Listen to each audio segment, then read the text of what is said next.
October 16, 1793. At 4:17 in the morning, the conciergerie breathed like a wounded beast. Damp stone walls exhaled moisture, and the sickly smell of tallow candles mixed with sweat and rot. 200 armed guards encircled the building, muskets resting against their shoulders, boots sunk in the mud of a city that wanted to taste the end of a dynasty. Inside, the corridors were narrow veins of flickering light. Keys rattled in distant doors, echoing off vaulted ceilings, each metallic click a countdown to the blade. In cell 280, she sat upright, already awake. Cold seeped through the straw mattress, numbing her legs. Marie Antoinette, farmer queen of France, pulled her shawl tight around shoulders made thin by months of starvation, interrogations, and the slow grind of humiliation. Her hair, once towering, powdered, defiant, had been cut to the shoulders, a symbolic amputation. In the revolution's mathematics, beauty was treason, and vanity a crime that deserved steel. The guard who approached the door did not knock. He unlocked it with the same indifference a butcher reserves for the morning carcass. Behind him stood a priest, face pale, eyes reddened. He whispered her name, softly, as if speaking it aloud might break him. She nodded once. She would not cry. She would not plead. The world had already taken everything except these two remaining possessions, her breath and the dignity with which she spent it. On the wooden stool beside her, folded with unnatural precision, lay her final letter. Its ink was smeared where her hand trembled, recounting no philosophy, no demands for mercy, only a mother's grief. She did not write of her trial's theater, the jeers, the accusations of incest with her own son, the gasps of the spectators who devoured every word like wolves tearing at meat. Those horrors she buried between the lines, because ink could not hold shame large enough to drown a nation. Outside, the city stirred. Wagons rattled, hooves struck cobblestone, and distant voices traded jokes about the morning spectacle. Paris wanted blood, not truth. They would not get a queen today, only the remains of a woman who had already died many times before the guillotine ever touched her neck. The escort moved her through the corridor, past dripping archways, past shackled men who lifted hollow eyes just long enough to recognize the ghost passing them. Prisoners did not see a queen. They saw someone already claimed by the machine. The jailers, heads bowed as if in ritual, avoided her gaze. It was not respect. It was fear of contamination, as though touching her fate might stain their own. The floor was slick. A guard steadied her arm without meaning tenderness, only preventing the spectacle from starting too early. She walked beneath carved stone that had once housed monarchs, now repurposed to unmake them. Every echo of her footstep was swallowed by walls that had heard the confessions of murderers and the delirium of the condemned. The priest murmured prayers, fragmented like broken glass. One guard hummed a revolutionary tune under his breath, the tempo of soldiers who believed history favored their hands. They did not know, or did not care, that history never serves the men who think they command it. She remembered the day they took her son, July 3rd, 1793. They tore him from her arms, a child of 8, screaming with the last innocence that still believed mothers protect what the world covets. They carried him down the stairs and into the hands of men who promised to re-educate him, to make him a citizen, to grind the blood of kings into dust. His footsteps faded. She listened until the silence became torture. In that silence, she understood what the revolution truly desired, not her death, but her erasure. The tribunal had been a stage, not a court. 70 hours of testimony orchestrated like theater. They asked her about finances, then hunger, then treason, then finally the sin they needed most, corruption of the child. Gasps rippled through the crowd like a wave of knives. Her breath froze. For a moment, one heartbeat long, she considered silence. But mothers do not remain silent when the wolves bare their teeth at their young. She stood, trembling, not from fear, but from fury, and delivered the only defense that mattered. Nature itself would recoil at such a crime. They called her words theatrics. They called her tears manipulation. They called her maternal rage evidence of monarchy's poison. Even then, she understood. Truth was irrelevant.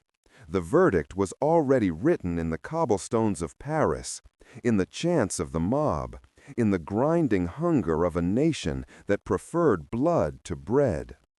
When they placed her back in the cell after the trial, she no longer recognized her own breathing. Each inhale felt foreign, stolen, like air borrowed from the lungs of another woman who had died weeks ago. The silence of the conciergerie was not absence, it was accusation. Somewhere deeper in the prison, a man sobbed into iron bars. Somewhere above, water dripped in a monotone rhythm that reminded her of the guillotine's blade. Slow at first, then inevitable. They wanted the world to see her ashamed. They wanted a queen to crawl. And so they denied her sleep, waking her at hours when the body forgets its own bones. They assigned guards who spat at her feet, guards who watched her undress, guards who whispered obscene rumors through the bars and called it justice. Every humiliation was a message to the people. This is what happens to those who believed themselves untouchable. But the cruelty did not arrive in grand gestures. It seeped, drop by drop. One night, a rat gnawed through the straw mattress near her feet. The guard laughed and refused to remove it. Another day, they took her shoes and replaced them with a pair that blistered her feet, so that every step bled. She learned to hold her skirt so the stains would not show. The tribunal could accuse her of treason, but she would not grant them the satisfaction of trembling. When she slept, dreams betrayed her. She dreamed of Versailles, of polished marble floors reflecting the sun, of laughter rippling through rooms where wine poured like water. She remembered the gardens, the corridors of hedges, the lake at twilight, when the palace looked like a mirage. She woke gasping, not for beauty, but for the memory of being human. In prison, such memories were poison. They reminded her of a world that no longer existed. The city outside did not sleep. Paris was a furnace of rumor. Pamphleteers painted her as Medusa, as harlot, as witch, as foreign parasite who drank the blood of the poor. Every caricature sharpened the blade a little more. They no longer killed her for what she did. They killed her for what they believed she was. And belief, she realized, was far more lethal than truth.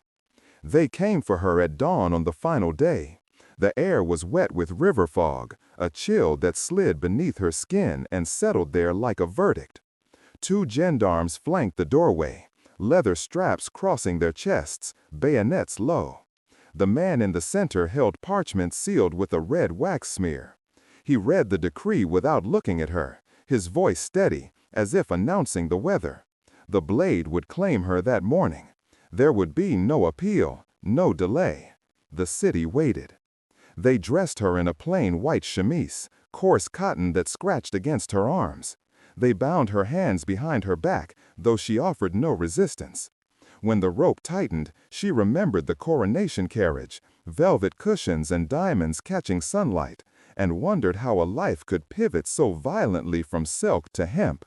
She felt no anger now, only an icy clarity, like the moment before a plunge into water. They led her into the courtyard, where the execution cart waited.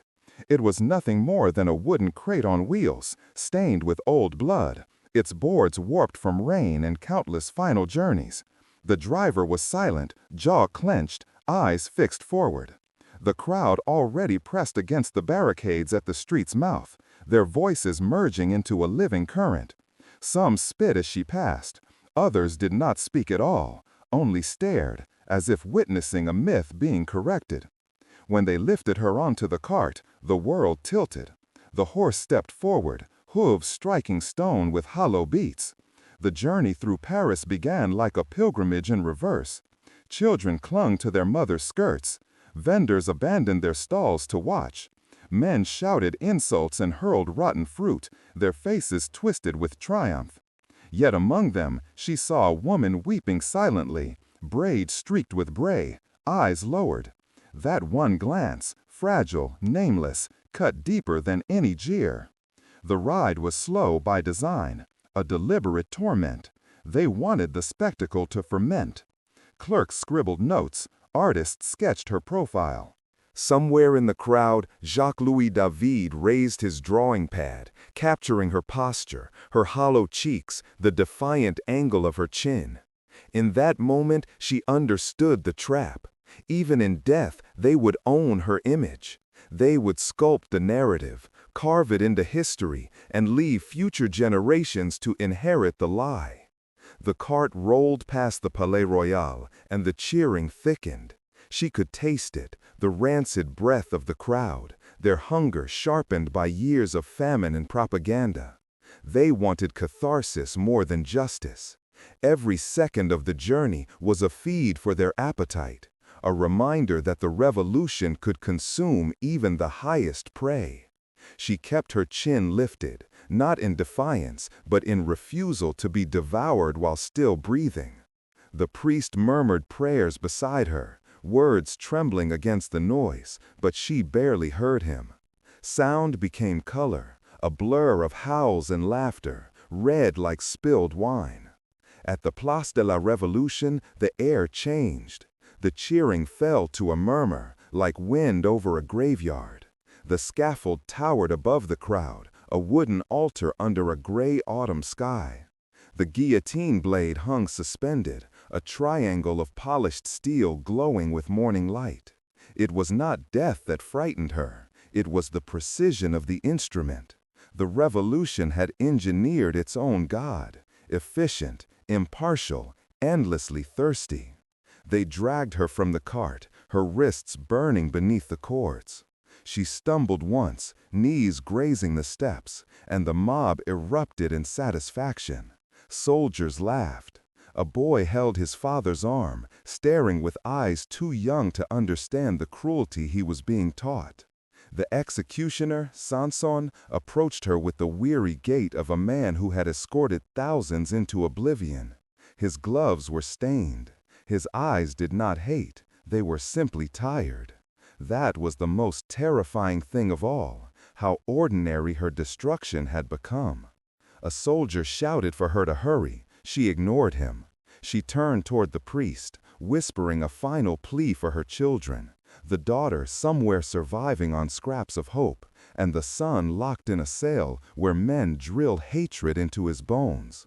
She thought of the gardens she once walked at twilight, the fountains catching the last gold of the sun. She remembered laughter, perfumes, courtiers bowing.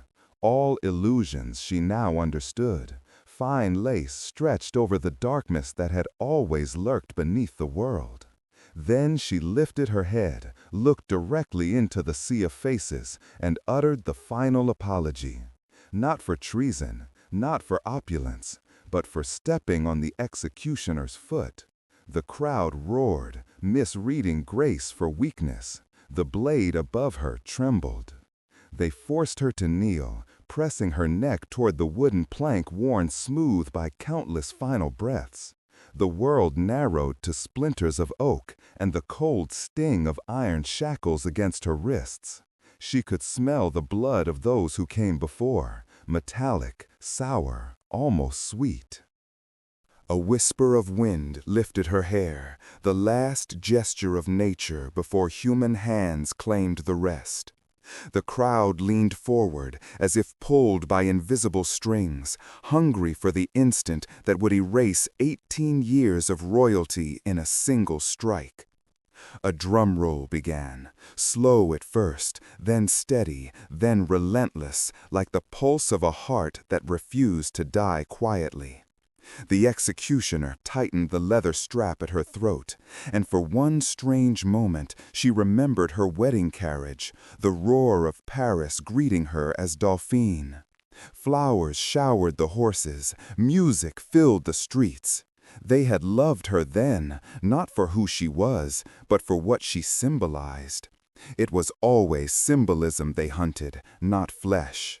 The priest's voice cracked. She tried to speak, but words dissolved on her tongue. No speeches, no pleas, only silence remained. And in that silence came visions, not of palaces, nor mirrors, nor dresses, but of her children sitting at her feet in a sunlit room, their fingers tangled in silk. She saw Louis Charles before the revolution twisted him, laughing at butterflies in the courtyard. She saw Marie Therese, solemn, tracing patterns on her mother's sleeves while the world outside sharpened its blades. The guillotine could sever her head, but it could not sever those fragments from existence. The crowd continued its chant, wolfish, rhythmic, intoxicating. Revolution gave them power, and power gave them appetite. Some screamed insults, others prayed quietly. A woman fainted. A man held up his daughter so she could see history happen. All of them, she realized, were prisoners of a different sort, trapped in the hunger of the moment. They did not hate Marie Antoinette. They hated the starvation, the taxes, the betrayal of promises, the ghosts of monarchy haunting their empty tables. She was merely the vessel. The blade descended without ceremony, a flash of polished steel, a gasp sharp as thunder. Then the world severed into two, the final thud of flesh against wood, and the storm of applause that followed, the voice of a nation convinced it had devoured its demon.